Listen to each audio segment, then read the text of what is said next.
어머, 총각 벌써 퇴근했구나. 네, 방금 집에 들어왔어요. 근데 무슨 일이시죠? 퇴근 후 집에 들어서자마자 전화가 온 사람은 바로 원룸 4층 주인 세대에 살고 있는 주인 여자였다.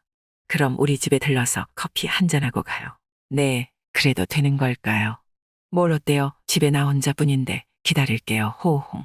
마지막 웃음소리가 왠지 마음을 설레게 한다. 초인종을 누르자 기다렸던 듯 문이 열리며 주인 아줌마가 환하게 웃으며 나를 반긴다.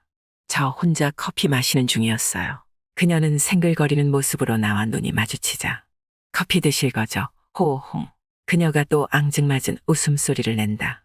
그녀가 타온 커피를 마시면서 나는 다시 한번 그녀의 얼굴을 뜯어봤다. 2년 전 처음 볼 때보다 남편과 이혼하고 나서 인상이 한결 편해 보이고 좋아 보인다. 신랑 때문에 한동안 마음 고생을 많이 했나 보다. 이혼하고 나서 훨씬 좋아진 걸 보면 그녀와 원룸 재계약 이후 부쩍 친해졌다. 내가 먼저 그녀에게 호감을 가지고 있다고 만나자고 하면 넘어올 것도 같은데. 혹시 단순하게 재계약 때문에 잘해주는 것을 내가 오해하고 덤빈다면 망신을 사도 크게 살 일이다. 그러나 나도 산전수전 다 겪은 처지의 여자의 그런 태도를 모를 리가 없다. 나를 이성적으로 생각하는 게 틀림이 없어 보이긴 하다. 그래도 한편으로 띠동갑 나이차가 마음에 걸리긴 했다. 하지만 요즘 서울 한복판에 혼자 사는 건물 주면 그 정도 나이차가 대수겠어 하며 좀 더 시간을 두고 지켜보기로 한다. 너무 서두르다가 망신 당하는 것보다야 나을 것이다. 커피 잘 마셨습니다. 저 이제 가야겠어요. 나는 커피를 다 마시고 자리에서 일어섰다. 더 이상 그 자리에 앉아 있으면 무슨 일이 생길지 예측을 못하겠다. 그러나 그녀는 대꾸는커녕 나를 쳐다보지도 않았다. 현관에서 신발을 신는데 총각 잠깐만요. 그녀가 벌떡 일어서서 나를 불러 세운다. 총각 이거 좀 봐주고 가면 안 될까? 뭔데요? 안방의 욕실 문고리가 자꾸 흔들리는데 한번 봐줄래요? 나는 신발을 신다 말고 다시 들어갔다. 안방으로 들어가 욕실 문 손잡이를 확인했다. 여기 나사가 풀려서 그러네요. 드라이버로 조여주기만 하면 금방 해결될 것 같은데. 혹시 드라이버 있으세요? 3분도 안 돼 문고리를 수리하자 그녀는 역시 집안엔 남자가 있어야 한다며 고맙다며 술을 사겠다고 한다. 총각 우리 집에 살면서 뭐 불편한 거 조금이라도 있으면 언제든지 말해. 아직까지는 전혀 없어요. 그런데 몇 개월 전만 해도 아저씨를 본 것 같은데 이혼은 언제 하셨대요? 이혼한 지는 1년도 더 됐지. 그동안 총각이 나한테 전혀 관심이 없었구나. 이거 조금 섭섭한데. 전 남편이 여직원 오피스텔까지 얻어주고 두 집 살림을 하다 걸려서 이혼했다며 넋두리를 했다. 그러고 보니 주인 여자도 참 불쌍해 보인다. 이혼도 하셨겠다. 다른 사람 눈치 살피지 마시고 아줌마도 이제 연애 맘껏 하세요. 호호 말은 쉽지. 이 나이에 아무나 만나고 다닐 수는 없는 노릇이잖아. 그러지 말고 총각 주변에 괜찮은 남자 있음 소개라도 시켜주던가. 그럼 멀리서 찾지 말고 저는 어떠세요? 슬며시 말을 꺼냈더니 그녀는 기다렸다는 듯 곧바로 받아친다. 내가 12살 연상의 주인 여자와 그날 그렇게 사귀게 될 줄은 정말 몰랐다. 안녕하세요. 올해 28살 평범한 미혼남입니다. 3년 전 대학 졸업과 동시에 서울에 첫 직장을 얻었고 자취를 시작한 지도 벌써 3년째이다. 작년 가을에 12살 연상의 여자친구를 사귀었고 여친이 바로 내가 자취하고 있는 원룸 건물의 주인 여자입니다. 부동산을 통해 방을 보고 마음에 들어 가계약을 하던 날 주인 여자와 첫 대면을 할 때부터 호감이 살짝 갔습니다. 나이가 40살이란 걸 이사 들어오는 날 계약할 때 알게 되었죠.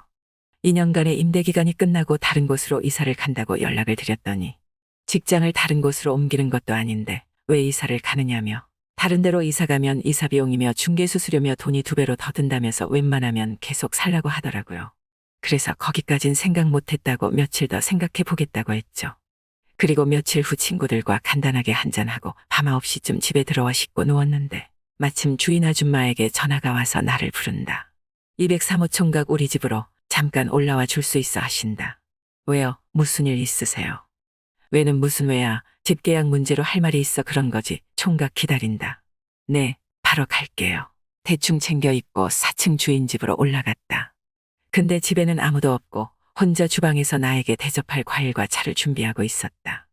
203호 총각 왔어. 금방 갈 테니 거실 소파에 잠깐 앉아 있어요.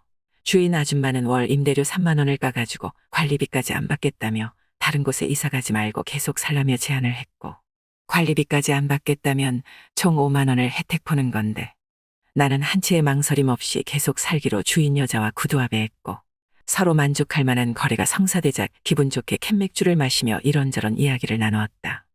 1년 더 살기로 약속한 이후부터 아줌마는 유달리 나를 챙겼다. 그리고 원룸 건물에 크고 작은 일이 생기면 나에게 부탁을 하는 사이가 되었다. 하루는 주인 여자가 민수 총각은 만나는 여자친구 없어? 라고 물어왔다. 네, 대학 때부터 4년 넘게 사귀던 여친이 있었는데 6개월 전 장거리 연애는 너무 지친다고 다른 남자로 환승해버렸어요. 제가 차였어요. 하하. 몸이 멀어지면 마음도 멀어진다는 말처럼 남녀 사이는 다 똑같은 것 같아. 그렇지. 오래 사귀면 대부분 그렇게 헤어진다고 그러더라. 타지에서 혼자 너도 참 외롭겠다. 그렇게 주인 여자와 종종 만나오다 3개월 뒤 안방문고를 고쳐주고 사귀게 된 겁니다.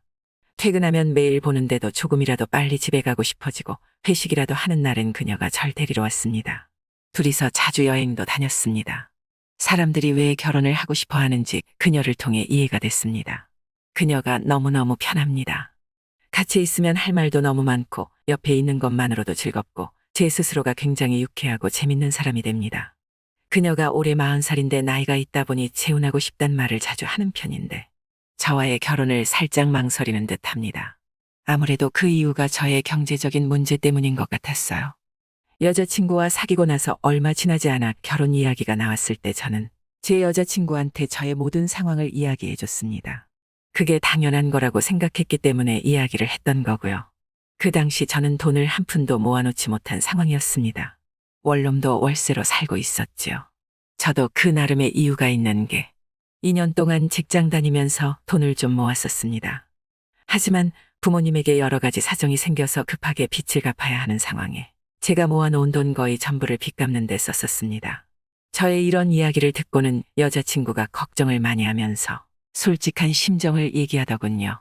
내 살 걱정도 해야 하는데 돈이 생기면 집 가져다 주기 바쁘니까. 결혼하고 나서도 그런 일이 반복될까봐 걱정된다고 하더군요. 여자친구는 자기가 12살이나 많고 재혼하는 입장이니 나 하나쯤 먹여 살리기는 크게 문제가 없지만 시댁 사정까지 봐주면서 사는 건 힘들 것 같다고.